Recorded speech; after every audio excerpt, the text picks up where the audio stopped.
ക്രിസ്തുയേശുവിൻ്റെ അതിപരിശുദ്ധ നാമത്തിന് മഹത്വം ഉണ്ടാകുമാറാകട്ടെ. കർത്താവ് നമുക്ക് വീണ്ടും കർത്താവിൻ്റെ വചനത്തിൽ നിന്ന് ചിന്തിപ്പാൻ അവസരം തന്നല്ലോ. നമ്മളിപ്പോൾ ഈ പാഠങ്ങളിൽ ചിന്തിച്ചുകൊണ്ടിരിക്കുന്നത് കർത്താവിൻ്റെ നാമത്തെ സംബന്ധിച്ചുള്ള വിഷയമാണ്. നമ്മൾ കഴിഞ്ഞ ക്ലാസ്സുകളിൽ പിതാവിൻ്റെയും പുത്രൻ്റെയും പരിശുദ്ധാത്മാവിൻ്റെയും നാമം എന്താണ് എന്നുള്ളത് നമ്മൾ ഗ്രഹിച്ചു. പിതാവിൻ്റെയും പുത്രൻ്റെയും പരിശുദ്ധാത്മാവിൻ്റെയും നാമം അത് നമ്മൾ ധരിക്കണം, അത് നമ്മൾ അവകാശമാക്കണം. സ്വർഗത്തിൽ ദൈവത്തോടുകൂടി ഇരിക്കണമെങ്കിൽ കർത്താവിൻ്റെ നാമം അവകാശമാക്കാത്ത ആർക്കും സാധിക്കുകയില്ല എന്നുള്ള കാര്യങ്ങളെല്ലാം നമ്മൾ ഗ്രഹിക്കാനിടയായിക്കുന്നു. ഇന്ന് നമ്മൾ അതിപ്രധാനമായിട്ടുള്ള ഒരു കാര്യമാണ് ചിന്തിക്കുന്നത്. കർത്താവിൻ്റെ നാമത്തെ സംബന്ധിച്ച് ഏറ്റവും പ്രധാനപ്പെട്ട ഒരു കാര്യം, നമ്മൾ മത്തായിയുടെ സുവിശേഷം 28:18 നമ്മൾ പ്രകാരം നമുക്ക് എല്ലാവർക്കും അറിയാവുന്നതാണ്. യേശുവിൻ്റെ കൽപ്പനയാണ്. ആ കൽപ്പനയാണ്, നിങ്ങൾ പുറപ്പെട്ട് പിതാവിൻ്റെയും പുത്രൻ്റെയും പരിശുദ്ധാത്മാവിൻ്റെയും നാമത്തിൽ സ്നാനം കഴിപ്പിച്ചു. സ്നാനം കഴിപ്പിക്കേണ്ടത് പിതാവിൻ്റെയും പുത്രൻ്റെയും പരിശുദ്ധാത്മാവിൻ്റെയും നാമത്തിൽ തന്നെയാണ്, അത് സംശയമില്ല. എന്നാൽ പിതാവിൻ്റെ നാമം അത് നമ്മൾ പഠിച്ചു, യേശുക്രിസ്തു എന്നാണ്. പുത്രൻ്റെയോ അതും യേശുക്രിസ്തു എന്നാണ്. പരിശുദ്ധാത്മാവിൻ്റെയോ അതും യേശുക്രിസ്തു എന്നാണ്. ഇത് പിതാവിനും പുത്രനും പരിശുദ്ധാത്മാവിനും ഈ നാമം വന്ന കാലഘട്ടവും നമ്മൾ പഠിക്കാനിടയായി തീർന്നു. ഇന്ന് നമ്മൾ ചിന്തിക്കുന്നൊരു വിഷയം, സാധാരണ ഒരു മനുഷ്യൻ വേദവസം വായിക്കുമ്പോൾ കർത്താവ് പറഞ്ഞത് കേട്ടു, നിങ്ങൾ പിതാവിൻ്റെയും പുത്രൻ്റെയും പരിശുദ്ധാത്മാവിൻ്റെയും നാമത്തിൽ സ്നാനമേൽക്കണം. ആ പിതാവിൻ്റെയും പുത്രൻ്റെയും പരിശുദ്ധാത്മാവിൻ്റെയും നാമത്തിൽ സ്നാനമേൽക്കുന്നു എന്ന് പറഞ്ഞാൽ ആ സ്നാനം തെറ്റാണ്. ആ സ്നാനത്തിൽ തെറ്റാണ്. അതിന് കർത്താവിൻ്റെ വചനം പറയുന്നു, ഈ 3 സ്ഥാനനാമങ്ങളും വിശ്വസിക്കണമെങ്കിൽ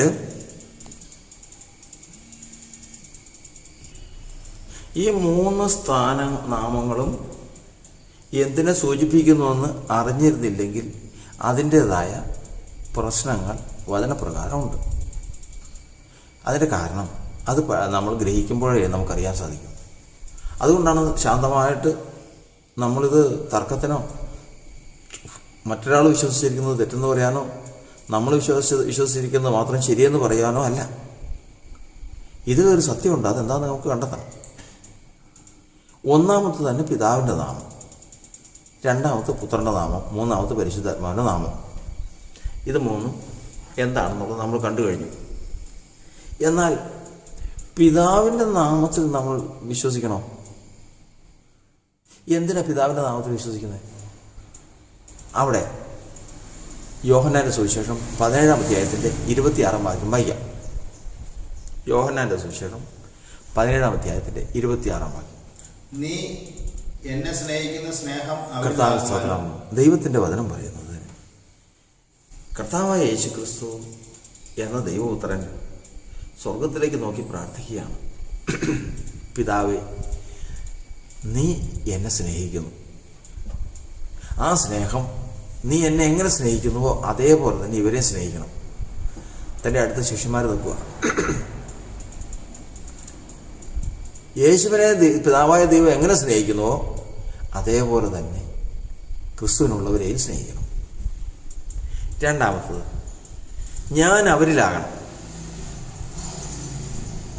അത് കർത്താവിൻ്റെ വചനം പറയുന്നത് ഒരു മർമ്മമാണ്. കൊലോസ്യ ലേഖനത്തിൽ എഴുതിയിരിക്കുന്നത് അത് പൂർവ്വകാലങ്ങൾക്കും തലമുറകൾക്കും മറഞ്ഞു കിടന്ന മർമ്മം, എങ്കിലും ഇപ്പോൾ തൻ്റെ വിശുദ്ധന്മാർക്ക് വെളിപ്പെട്ടിരിക്കുന്നു. ആ മർമ്മമാണ് മഹത്വത്തിൻ്റെ പ്രത്യാശയായ ക്രിസ്തു നിങ്ങളിൽ വസിക്കുന്നു. അപ്പോൾ ക്രിസ്തു യേശു ഒരാളിൽ വസിക്കും എന്നുള്ളത് തലമുറകളായിട്ട് മറഞ്ഞു കിടന്ന മർമ്മമാണ്. അങ്ങനെ ആർക്കും പ്രതീക്ഷയില്ല. നീതിമാൻ ആരുമില്ല, ഒരുത്തൻ പോലുമില്ല. എല്ലാവരും പാപം ചെയ്ത് ദൈവതേജസ് ഇല്ലാത്തവരായി തീർന്നു. ആദാം പാപം ചെയ്തപ്പോഴേ തന്നെ ദൈവ തേജസ് നഷ്ടപ്പെട്ട് പാപികളായി തീർന്നു. ഇനി ക്രിസ്തു ഒരു മനുഷ്യനിൽ വരുമെന്നുള്ളത് ആർക്കും അറിവില്ല, മറഞ്ഞിരുന്നു എന്നാണ്. പഴയ നിയമത്തിൽ ഈ കാര്യങ്ങളൊക്കെ പറഞ്ഞിട്ടുണ്ട്. പക്ഷേ മഹത്വത്തിൻ്റെ പ്രത്യാശ ക്രിസ്തു നിങ്ങളിൽ വസിക്കും, വരും, ഉണ്ടാകും എന്നുള്ളത് പുതിയ നിയമത്തിൽ കൊലോസ്യ ലേഖനത്തിൽ എഴുതിയിട്ടുണ്ട്. അത് മറഞ്ഞിരുന്നതാണ്, ദൈവം മറച്ചു വെച്ചിരുന്നതാണ്. ഇപ്പോഴോ ഈ പുതിയ നിയമകാലത്തോ, ഈ പുതിയ നിയമകാലത്ത് സകല ലോകത്തും ഇന്ന് നമുക്ക് 250 രൂപ 300 രൂപ കൊടുത്തു കഴിഞ്ഞാൽ വേദപുസ്തകം കിട്ടും. വേദപുസ്തകത്തിനകത്ത് ഈ വേദപുസ്തകത്തിൽ കൊലോസ്യ ലേഖനം പുതിയ നിയമത്തിൽ സുവിശേഷങ്ങളും കഴിഞ്ഞ് അപ്പോസ്തലപ്രവൃത്തിയുടെ പുസ്തകങ്ങളും കഴിഞ്ഞ് ലേഖനങ്ങളിലേക്ക് കിടക്കുമ്പോൾ കൊലോസ്യ ലേഖനത്തിൽ എഴുതിയിട്ടുണ്ട്, മഹത്വത്തിൻ്റെ പ്രത്യാശയായ ക്രിസ്തു നിങ്ങളിൽ വസിക്കും. അതായത് ക്രിസ്തു യേശു നമ്മുടെ ഉള്ളിൽ വസിക്കാൻ ഒരു വ്യവസ്ഥയുണ്ടെന്ന്. അത് എഫേസ്യ ലേഖനം 3:17 എഴുതിയിരിക്കുന്നത് ക്രിസ്തു വിശ്വാസത്താൽ നിങ്ങളുടെ ഹൃദയങ്ങളിൽ വരും എന്ന്. വിശ്വാസം കേൾവിയാലും, കേൾവി വചനത്താലും, വചനം ആത്മാവിനാലും, ആത്മാവ് സ്വർഗത്തിൽ നയിച്ച ദൈവത്താലും വരുന്നു എന്നും നമ്മൾ പഠിച്ചു, നമുക്കറിയാം. പക്ഷേ ഈ മഹത്വത്തിൻ്റെ പ്രത്യാശയായ ക്രിസ്തു ഉള്ളിൽ വരുമെന്നുള്ളത് വെളിപ്പെട്ടിട്ടില്ല എല്ലാവർക്കും. അതാ കൊലോസ്യ ലേഖനം വായിക്കുമ്പോൾ അറിയാം. ഒന്ന് എടുത്ത് വായി. അതാ കൊലോസ്യ ലേഖനം വായിക്കുമ്പോൾ അറിയാം. തലമുറകൾക്കും മറഞ്ഞു കിടന്ന മർമ്മമാണ് ഇപ്പോൾ തൻ്റെ വിശുദ്ധന്മാർക്കാണ് വെളിപ്പെട്ടിരിക്കുന്നത്.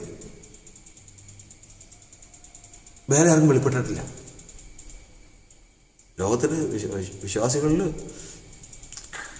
എത്രയോ ഉണ്ട്, കോടിക്കണക്കിന് വിശ്വാസികളുണ്ട്, ക്രിസ്തീയ വിശ്വാസികൾ കോടിക്കണക്കിനുണ്ട്. എന്നാൽ അവരിൽ മഹത്വത്തിൻ്റെ പ്രത്യാശയായ ക്രിസ്തു എന്നിൽ വസിക്കും, അതിനുള്ള വഴി എന്താണെന്ന് വെളിപ്പെട്ടിട്ടില്ലെന്ന് ആ വാക്യം വായിച്ചേ. കൊലോസ്യ ലേഖനം 1-ാം അധ്യായത്തിൻ്റെ 26-ാം വാക്യത്തിൽ എഴുതിയിരിക്കുകയാണ്, അത് പൂർവ്വകാലങ്ങൾക്കും തലമുറകൾക്കും മറഞ്ഞു കിടന്ന മർമ്മം എങ്കിലും ഇപ്പോൾ തൻ്റെ വിശുദ്ധന്മാർക്ക് വെളിപ്പെട്ടിരിക്കുന്നു. ഇപ്പോഴും ഒരു കൂട്ടത്തിനെ വെളിപ്പെട്ടിട്ടുള്ളൂ. പഴയ നിയമത്തെ മുഴുവൻ മറിഞ്ഞിരുന്നത്. പഴയ നിയമത്തെ സുവിശേഷം എന്ന് പറയുന്നതാണ്, വിശേഷിപ്പിക്കുന്നതാണ് യെശയ്യാപ്രവചനം. അതിൽ പോലും ഈ കാര്യം കണ്ടില്ല. എന്നാൽ ഇപ്പോൾ പുതിയ നിയമത്തിൽ തൻ്റെ വിശുദ്ധന്മാർക്ക് കർത്താവ് വെളിപ്പെടുത്തി കൊടുത്തിരിക്കുകയാണ്. എന്താണ് ആ മർമ്മം? അവരോട് ജാതികളുടെ ഇടയിൽ ഈ മർമ്മത്തിൻ്റെ മഹിമാധനം എന്തെന്നറിയിപ്പാൻ ദൈവത്തിന് ഇഷ്ടമായി. ആ മർമ്മം മഹത്വത്തിൻ്റെ പ്രത്യാശയായ ക്രിസ്തു നിങ്ങളിൽ ഇരിക്കുന്നു എന്നുള്ളത് തന്നെ. കർത്താവിന് സ്തോത്രം. ഇന്ന് ജാതികളിൽ നിന്ന് വേർതിരിച്ചവരായ ഈ കൂട്ടം ജനത്തിന്, ദൈവസഭയിലേക്ക് ചേർത്ത ജനത്തിന്, യഹൂദന്മാരിൽ നിന്നും ജാതികളിൽ നിന്നും അന്ത്യകാലത്ത് വിളിച്ച ജനത്തിന് അവരോട് ദൈവത്തിൻ്റെ അറിയിപ്പാൻ പ്രസാദമായി. അത് വേറൊന്നുമല്ല, മഹത്വത്തിൻ്റെ പ്രത്യാശയായ ക്രിസ്തു നിങ്ങളിൽ വസിക്കും. പക്ഷേ എങ്ങനെ വസിക്കും? കൊലോസ്യ ലേഖനം പറയുന്നത്, എഫേസ്യ ലേഖനം 3:17 പറയുന്നത്, ക്രിസ്തു വിശ്വാസത്താൽ നിങ്ങളുടെ ഹൃദയങ്ങളിൽ വസിക്കും. വിശ്വാസത്താൽ ഇത് വരാൻ സാധിക്കും. ഏത് വിശ്വാസത്താൽ? ആ വിശ്വാസമാണ് നമ്മൾ വായിച്ചു കേട്ടത്. യേശു ദൈവത്തോട് പ്രാർത്ഥിക്കുകയാണ്, പിതാവേ, നീ എന്നെ സ്നേഹിക്കുന്ന സ്നേഹം ഇവരെയും സ്നേഹിക്കണം. മാത്രമല്ല ഞാൻ ഇവരുടെ ഉള്ളിൽ വരണം. അതിനു വേണ്ടിയിട്ട് ഞാൻ നിൻ്റെ നാമത്തെ അവർക്ക് വെളിപ്പെടുത്തിയിരിക്കുന്നു. ഞാൻ നിൻ്റെ നാമത്തെ അവർക്ക് വെളിപ്പെടുത്തിയിരിക്കുന്നു. ആരുടെ നാമത്തെ? പിതാവായ ദൈവത്തിൻ്റെ നാമത്തെ വെളിപ്പെടുത്തി അവർക്ക് മാത്രമേ, പിതാവായ ദൈവത്തിൻ്റെ നാമമാണ് യേശു ക്രിസ്തു എന്ന് വിശ്വസിക്കുന്നവരുടെ ഉള്ളിൽ മാത്രമേ ക്രിസ്തു വരൂ. സംശയമുണ്ടോ? ഉണ്ടെങ്കിൽ ഒന്നുകൂടെ നോക്കിക്കോ. അത് പൂർവ്വകാലങ്ങൾക്കും തലമുറകൾക്കും മറഞ്ഞു കിടന്ന മർമ്മമെങ്കിലും ഇപ്പോൾ തൻ്റെ വിശുദ്ധന്മാർക്ക് വെളിപ്പെട്ടിരിക്കുന്നു. ആ മർമ്മം മഹത്വത്തിൻ്റെ പ്രത്യാശയായ ക്രിസ്തു നിങ്ങളിൽ വസിക്കുന്നു എന്നുള്ളത് തന്നെ. എങ്ങനെ? എഫേസ്യ ലേഖനത്തിൽ എഴുതിയിരിക്കുന്നത് ക്രിസ്തു വിശ്വാസത്താൽ നിങ്ങൾ ഹൃദയങ്ങളിൽ വസിക്കണം. എന്ത് വിശ്വാസം? എന്ത് വിശ്വാസം? വെളിപ്പെട്ട നാമത്തിലുള്ള വിശ്വാസം. ആരുടെ നാമം വെളിപ്പെട്ടു? സ്വർഗസ്ഥനായ പിതാവിൻ്റെ, യേശുക്രിസ്തുവിൻ്റെ പിതാവായ ദൈവത്തിൻ്റെ നാമം ആർക്ക് വെളിപ്പെട്ടോ അവരില്ലേ ക്രിസ്തു വസിക്കൂ.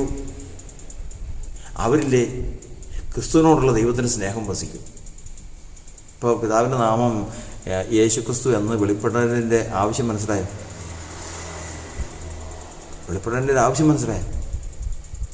ഏറ്റവും ആദ്യമേ ഒന്നാമത്തെ വെളിപ്പാട് അതാണ്. പിതാവിൻ്റെയും പുത്രൻ്റെയും പരിശുദ്ധാവിൻ്റെയും നാമം എന്ന് പറഞ്ഞാൽ അവൻ നരകത്തിൽ പോകുന്നൊന്നും അല്ല നമ്മൾ പറയുന്നത്. പറഞ്ഞിരിക്കുന്നതിന് പൊരുളുക. നമ്മൾ പിതാവിൻ്റെയും പുത്രൻ്റെയും പരിശുദ്ധാത്മാവിൻ്റെയും നാമത്തിൽ സ്നാനപ്പെടുത്തണമെന്ന് പറയുമ്പോൾ ഈ 3 നാമവും എന്താണെന്നും നമ്മൾ എന്തിനതിൽ വിശ്വസിക്കുന്നതെന്ന് നമ്മൾ മനസ്സിലാക്കിയിരിക്കണം. അത് തന്നെ അത് നമ്മൾ മനസ്സിലാക്കിയിരിക്കാൻ പറ്റുമോ? അപ്പോൾ പിതാവിൻ്റെ നാമം യേശുക്രിസ്തു ആണെന്ന് വിശ്വസിക്കുന്നവനിൽ ക്രിസ്തു വസിക്കുന്നു, പിതാവിൻ്റെ സ്നേഹവും വസിക്കുന്നു. ഇതില്ലാത്തവരില്ല. രണ്ടാമത്തത്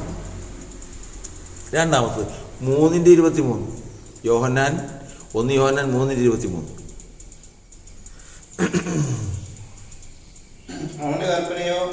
അവൻ്റെ കൽപ്പനയോ ആരുടെ കൽപ്പനയോ? ദൈവത്തിൻ്റെ കൽപ്പന. ഇപ്പം നമ്മൾ പറഞ്ഞല്ലോ പിതാവായ ദൈവത്തിൻ്റെ കൽപ്പന. കൽപ്പനയോ അവന്റെ പുത്രനായ യേശുക്രിസ്തുവിന്റെ നാമത്തിൽ നാം വിശ്വസിക്കുന്നു. കർത്താവിന് സ്തോത്രം. പിതാവിൻ്റെ നാമത്തിൽ വിശ്വസിക്കാനല്ല അവൻ്റെ കൽപ്പന. അവൻ്റെ കൽപ്പന, ദൈവത്തിൻ്റെ കൽപ്പന, നിങ്ങൾ പുത്രനായ യേശുക്രിസ്തുവിന്റെ നാമത്തിൽ വിശ്വസിക്കണം. പിതാവായ യേശുക്രിസ്തുവിന്റെ നാമത്തിലല്ല, പരിശുദ്ധാത്മാവിൻ്റെ യേശുക്രിസ്തുവിന്റെ നാമത്തിലല്ല, പുത്രനായ യേശുക്രിസ്തുവിന്റെ നാമത്തിൽ വിശ്വസിക്കണം. എന്തിനു വേണ്ടിയിട്ട്? ലൂക്കോസിന്റെ സുവിശേഷം 24:45 വായിക്കാം. ലൂക്കോസിന്റെ സുവിശേഷം 24:45 അവൻ്റെ. അപ്പൊ നമ്മൾ ഇവിടെ വായിച്ചു കേട്ടത് പ്രകാരമാണ് പിതാവിൻ്റെ കൽപ്പന അവൻ്റെ പുത്രനായ യേശുക്രിസ്തുവിന്റെ നാമത്തിൽ വിശ്വസിക്കണം. 1 യോഹന്നാൻ 3:23 പുത്രനായ യേശുക്രിസ്തുവിന്റെ നാമത്തിൽ വിശ്വസിക്കണം. എന്തിനു വേണ്ടിയിട്ട്? അതാണ് ഇവിടെ വായിച്ചത്. എന്താണ് വായിച്ചത്? അവന്റെ നാമത്തിൽ മാനസാന്തരവും. അതിനു മുമ്പ് ക്രിസ്തു കഷ്ടം അനുഭവിക്കുകയും. എന്നാൽ പിന്നെ അത് വായിക്കാൻ പാടില്ല. ക്രിസ്തു കഷ്ടം അനുഭവിക്കുകയും 3-ാം നാൾ മരിച്ചവരിൽ നിന്ന് ഉയർത്തെഴുന്നേൽക്കുകയും അവന്റെ നാമത്തിൽ മാനസാന്തരവും പാപമോചനവും. അവന്റെ നാമത്തിൽ മാനസാന്തരവും പാപമോചനവും യെരൂശലേമിൽ തുടങ്ങി സകല ജാതികളും പ്രസംഗിക്കുകയാണ്. അപ്പൊ ക്രിസ്തു കഷ്ടം അനുഭവിക്കുകയും 3-ാം നാൾ ഉയർത്തെഴുന്നേൽക്കുകയും അവന്റെ നാമത്തിൽ മാനസാന്തരവും പാപമോചനവും പ്രസംഗിക്കണം. അപ്പൊ പാപമോചനം സംഭവിക്കണമെങ്കിൽ പിതാവായ ദൈവത്തിൻ്റെ നാമത്തിൽ വിശ്വസിച്ചാൽ പോരാ. പിതാവായ ദൈവത്തിൻ്റെ ഓർത്തോളണം. പിതാവായ ദൈവത്തിൻ്റെ നാമത്തിൽ വിശ്വസിക്കുന്നത് എന്തിനു വേണ്ടിയിട്ട്? ക്രിസ്തു ഉള്ളിൽ വരാനും ക്രിസ്തു അകത്ത് വരാനും പിതാവായ ദൈവത്തിന് ക്രിസ്തുവിനോടുള്ള സ്നേഹം മനുഷ്യൻ പ്രാപിക്കാൻ. പുത്രൻ്റെ നാമത്തിൽ വിശ്വസിക്കാൻ ആ പിതാവിൻ്റെ കൽപ്പന. അതെന്തിനു വേണ്ടിയിട്ട്? ഒന്നാമത്തെ തന്നെ മാനസാന്തരവും പാപമോചനവും പ്രാപിക്കണം. കർത്താവിന് സ്തോത്രം. രണ്ടാമത്തത് യോഹന്നാൻ സുവിശേഷം 1-ാം അധ്യായത്തിൻ്റെ 11-12 വാക്യങ്ങൾ.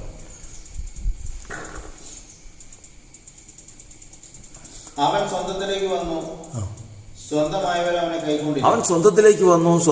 അവനെ കൈക്കൊണ്ടില്ല. അത് പുത്രനെ സംബന്ധിച്ചാ പറയാം.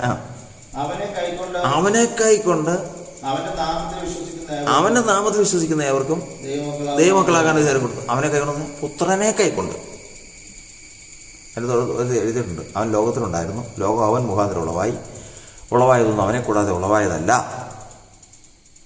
അതിനുശേഷം അവിടെ പറയുകയാണ്, അവനെ കൈക്കൊണ്ട്, അതായത് പുത്രനെ കൈക്കൊണ്ട് അവൻ്റെ നാമത്തിൽ വിശ്വസിക്കുന്നവർക്ക് ദൈവമക്കളാകാൻ അധികാരം കൊടുക്കും.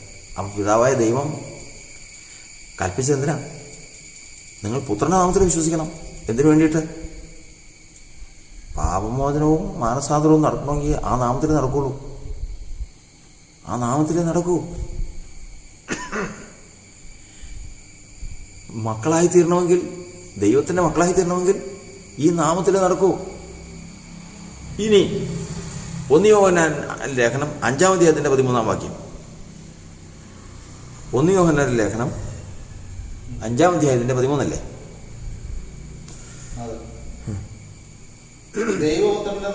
ദൈവത്തിന്റെ നാമത്തിലല്ല, ദൈവപുത്രന്റെ നാമത്തിൽ വിശ്വസിക്കുന്ന നിങ്ങൾക്ക് ഞാനിത് എഴുതിയിരിക്കുന്നത് നിങ്ങൾക്ക് നിത്യജീവൻ ഉണ്ടെന്നാണ്.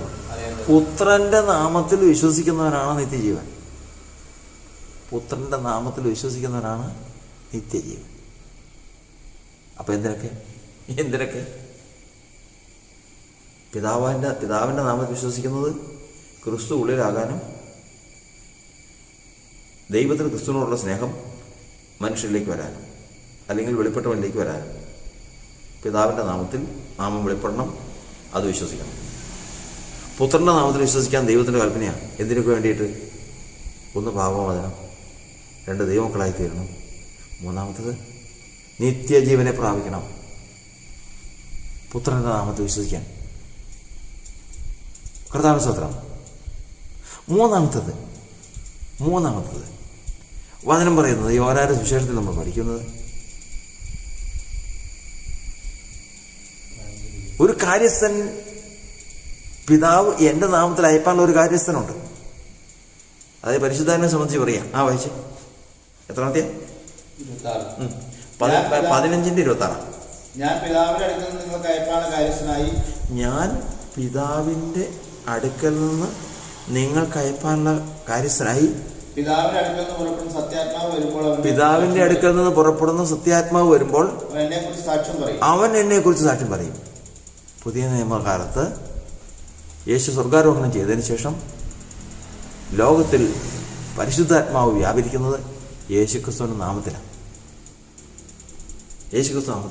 ഈ പരിശുദ്ധാത്മാവ് വന്ന് അവൻ ക്രിസ്തുവിനെ കുറിച്ച് ഓർമ്മ തരും. 14:26 പറഞ്ഞിരിക്കുന്നത്, പിതാവ് എന്റെ നാമത്തിൽ അയപ്പാനുള്ള പരിശുദ്ധാത്മാവ് എന്ന കാര്യസ്ഥൻ നിങ്ങൾക്ക് സകലം ഉപദേശിച്ചു തരും. സകലതും ഉപദേശിക്കുന്നത് പാപത്തെക്കുറിച്ചും നീതിയെക്കുറിച്ചും ന്യായവിധിയെക്കുറിച്ചും ബോധ്യം വരുത്തുന്ന ദൈവത്തിന്റെ പരിശുദ്ധാത്മാവ് യേശുക്രിസ്തുവിന്റെ നാമത്തിൽ ആണെന്ന് വ്യാപരിക്കുന്നതെന്ന് നമ്മൾ വിശ്വസിച്ചിരിക്കണം. അവന്റെ പ്രവൃത്തിയാണ് ക്രിസ്തുയേശുവിനെ കുറിച്ച് നമുക്ക് ഓർമ്മ തരും. സകലത്തെയും നമുക്ക് അറിയിച്ചു തരും. സകല സത്യത്തിലും വഴി നടത്തും. പ്രധാന സ്തോത്രം. ഓർക്കണം, ദൈവമാര് ഒറ്റ വാക്കിൽ തന്നെ നിങ്ങൾ പിതാവിൻ്റെയും പുത്രൻ്റെയും പരിശുദ്ധാത്മാവിന്റെ നാമത്തിൽ സ്നാനം കഴിപ്പിക്കണമെന്ന് പറഞ്ഞാൽ പിന്നെ അതിന്മേൽ നമ്മൾ തർക്കമായി, സംസാരമായി. യഥാർത്ഥം ഇവിടെ കിടക്കുന്നു. ഈ 3 കാര്യങ്ങൾ അറിയാത്തവൻ പിതാവിൻ്റെ നാമം യേശുക്രിസ്തു ആണെന്നും അതിൽ വിശ്വസിച്ചാൽ എന്ത് കിട്ടും, പുത്രൻ്റെ നാമം യേശുക്രിസ്തു ആണ്, അത് അവകാശമാക്കിയതാണ്, അതിൽ വിശ്വസിച്ചാൽ എന്ത് കിട്ടും, പരിശുദ്ധാത്മാവിൻ്റെ നാമം യേശുക്രിസ്തു ആണ്, അതിൽ വിശ്വസിച്ചാൽ എന്ത് കിട്ടും എന്നീ 3 കാര്യങ്ങൾ അറിഞ്ഞവനാണ് പിതാവിൻ്റെയും പുത്രൻ്റെയും പരിശുദ്ധാത്മാവിൻ്റെയും നാമം യേശുക്രിസ്തു എന്ന് വെളിപ്പെടുന്നത്. അവനാണ് യേശുക്രിസ്തുവിന്റെ നാമത്തിൽ സ്നാനം നൽകേണ്ടത്. അല്ലെങ്കിൽ ഇത് 2 വെളിപ്പെട്ടവനും അപൂർണമാണ്. പിതാവിൻ്റെയും പുത്രൻ്റെയും പരിശുദ്ധാത്മാവിൻ്റെയും നാമമെന്ന് പറഞ്ഞതിന് ശേഷം യേശുക്രിസ്തുവിന്റെ നാമം പറഞ്ഞില്ല എങ്കിൽ ആ സ്നാനമല്ല. അത് ക്രിസ്തീയ സ്നാനമല്ല, പാപമോചന സ്നാനമല്ല. ഇനി യേശുക്രിസ്തുവിന്റെ നാമത്തിൽ പെടുത്തിയതിനു ശേഷം പിതാവിൻ്റെ നാമത്തിലും പുത്രൻ്റെ നാമത്തിലും പരിശുദ്ധാത്മാവിൻ്റെ നാമത്തിലും വിശ്വസിച്ചാൽ അവന് എന്താണ് ലഭിക്കുന്നതെന്ന് അറിഞ്ഞില്ല എങ്കിൽ ഈ സ്നാനവും അപൂർണമാണ്. കർത്താവ് പറഞ്ഞത് അങ്ങനെ തന്നെ ചെയ്തൊരു അപൂർണമാണ്. പത്രോസ് ചെയ്ത് പറഞ്ഞത് അപൂർണമാണ്. പൂർണ്ണമാകണമെങ്കിൽ പിതാവിൻ്റെയും പുത്രൻ്റെയും പരിശുദ്ധാത്മാവിൻ്റെയും നാമത്തിൽ സ്നാനം കഴിപ്പിക്കണമെന്ന് പറഞ്ഞപ്പോൾ പിതാവിൻ്റെ നാമം ഏത്, അത് വെളിപ്പെടണം. അങ്ങനെ വരുമ്പോൾ ക്രിസ്തു തന്നിൽ വരാനും ദൈവത്തിൻ്റെ സ്നേഹം പ്രാപിക്കാനും പ്രാപ്തനായി. പുത്രൻ്റെ നാമം യേശുക്രിസ്തു ആണെന്ന് വെളിപ്പെടണം, മനസ്സിലാക്കണം. അങ്ങനെ വരുമ്പോൾ അവൻ പാപമോചനത്തിനും ദൈവമകനായി തീരാനും നിത്യജീവൻ പ്രാപിക്കാനും അർഹനായി തീർന്നു. മൂന്നാമത്തത്, പരിശുദ്ധാത്മാവ് യേശുക്രിസ്തുവിന്റെ നാമത്തിലാണ് ഈ കാലഘട്ടത്തിൽ ഈ ലോകത്തിൽ ആയിരിക്കുന്നതെന്ന് വിശ്വസിക്കണം. അങ്ങനെ വന്നാൽ പാപത്തെക്കുറിച്ചും നീതിയെക്കുറിച്ചും ന്യായവിധിയെക്കുറിച്ചും മനുഷ്യർക്ക് ബോധം വരുത്തും. ക്രിസ്തുവേശുവിനെക്കുറിച്ചുള്ളത് ക്രിസ്തുവേശുവിനെക്കുറിച്ച് വ്യക്തമായി മനുഷ്യർക്ക് അറിയിച്ചു തരും. മാത്രമല്ല സകല സത്യത്തിലും വഴി നടത്തും. ഇത് അറിയുന്നവനാണ് യേശുക്രിസ്തുവിന്റെ നാമത്തിൽ സ്നാനപ്പെടുന്നു എന്ന് നാമം പറഞ്ഞ് സ്നാനപ്പെടുമ്പോൾ സംശയം വേണ്ട, അവനിൽ നിത്യജീവൻ പ്രവേശിച്ചു കഴിഞ്ഞു.